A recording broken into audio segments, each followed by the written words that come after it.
आज मला आता समजलं का मी काही कोणाच्या तरी हत्या करण्याचा कट रचला आहे। वास्तविक अशा पद्धतीचं आपण गेलं आयुष्य आमचं संपलं असं काही कुठं आपण करत नाही आहे, परंतु आमचाच कसा कट रचला असं त्याच्यातून सिद्ध होते का बच्चू कडूला बदनाम कसं करता येईल, त्याला अटक कसं करता येईल।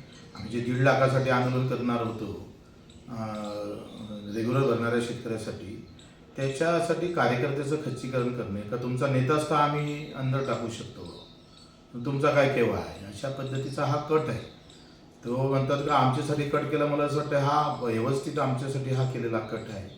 आणि असे ऑडिओ व्हिडिओ तर महाराष्ट्रात कित्येक असतात, कधीच कोणावर गुन्हे दाखल होत नाही। आणि SP किती भारी आहे बरं बघा, म्हणजे इतके सगळे जिल्ह्याभर काही घटना होतात मोठ्या, त्याच्यातून कधी प्रेस झालेली, पण आमदाराचा पुतण्या कोणतरी आहे त्याच्यावर काहीतरी कट केला आणि ते डिसेंबर ते एप्रिल 4 महिने होत आहे।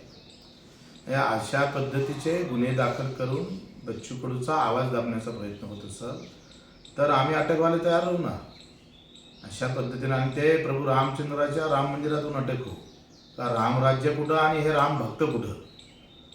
आम्ही शेतकऱ्यासाठी लढत राहू, मजुरासाठी, दिव्यांगांसाठी लढत राहू। जे जे काही गुन्हे दाखल होईल, अधिक काही गुन्हे दाखल झाले तर आम्ही आमची बदनामी तुम्ही जो काही करण्याचा प्रयत्न होईल याच्यावर तर आम्ही थांबणार नाही। आणि मी आता उद्यापासून एव्हरेस्टला चाललो आहे। 2 महिने अगोदर आमचं हा कॅम्प ठरला होता, संविधान घेऊन आम्ही एव्हरेस्टच्या बेस कॅम्पपर्यंत जात आहोत। आणि उद्या असं नाही म्हटलं पाहिजे पडून गेला म्हणून, फार अगोदरच्यापासून तिकीट आहे, 15-20 दिवस अगोदरपासून काढलेलं आहे।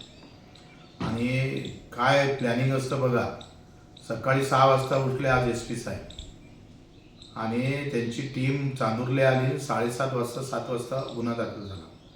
म्हणजे त्याच्या अगोदर मला एका कार्यकर्त्याचा कॉल आला का मला आमदारांना बोलावलेलं आहे, तुझे 2 मोबाईल दे, ते व्हिडिओ आमच्याजवळ रेकॉर्डिंग आहे सगळं, ते व्हिडिओ दे। मग SP साहेब फोन आला का दे तुला त्याच्यातून बाहेर काढतो वगैरे असं, नाही तर 40-50 लाख रुपये देतो असं पण म्हटलेलं आहे। या सगळ्या गोष्टी किती गुंतागुंतीच्या आणि कशा पद्धतीनं फसवल्या जातं। आता देवाचीच जर कृपा झाली तर मग आम्ही काय करणार आहे, सत्ता तुमची, फॉरेन्सिक लॅब तुमची, SP तुमचा, तुम्ही कशा प्रकारचे कटकारस्थान करा ते काही सांगता येत नाही।